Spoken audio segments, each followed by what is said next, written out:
Hi, I'm Nathan Wood, pastor of North Dayton Baptist Church, and welcome to day 131 of the M'Cheyne Reading Plan. Today we are in Numbers 20, Psalms 58 and 59, Isaiah 9, and James 3. Thank you for being with us this evening.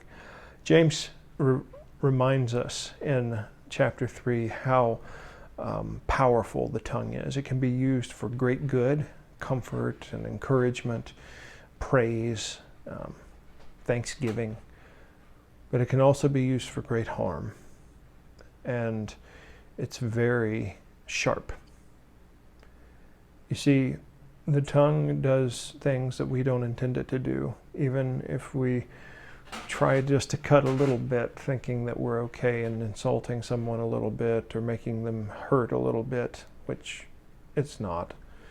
But when we try to measure it, it just cascades into a mountain of problems. So often when we go out and seek to hurt others with our tongue. It happens without us even trying all too often. We are inconsiderate and we are hateful. It's so awful what we can do with the tongue. Look at what the children of Israel did against Moses and Aaron time and time again. And this time in chapter 20, we find them once again bad-mouthing their leader that God has given them, that led them out of Egypt as the called man of God.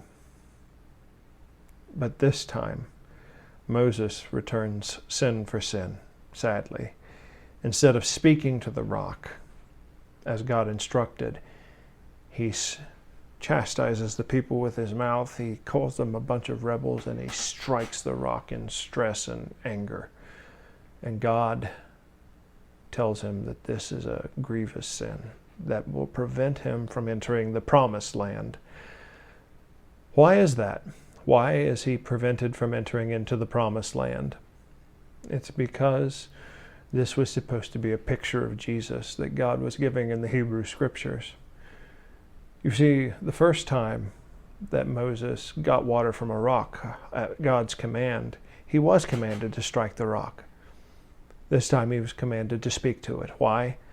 Because the rock is a picture of Christ, our rock, the rock of our salvation, the rock of ages, the one that smashes the world kingdoms and empires and becomes a great mountain. He was stricken once.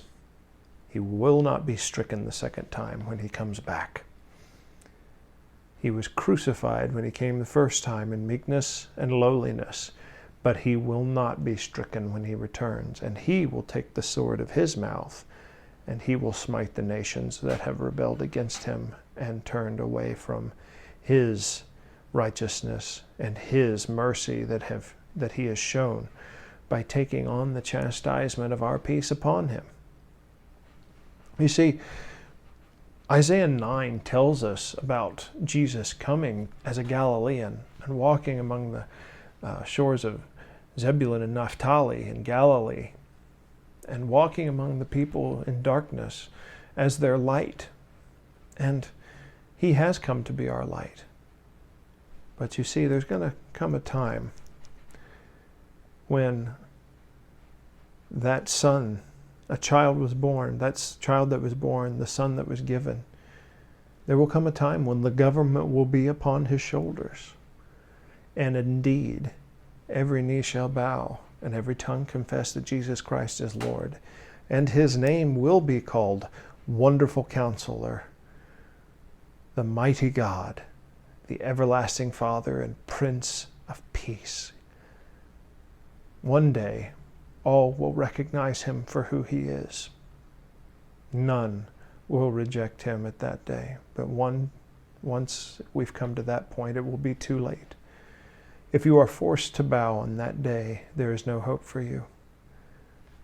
There is hope for you if you bow before the Prince of Peace before he makes you do it. He is asking you in love to come to him. He died for you. He rose for you. If you don't know him today, please come to know him as your Lord and Savior. Walk in his light and in his love, and he will take you to his house forevermore. It's my prayer that you know him. Happy Mother's Day to all. God bless you.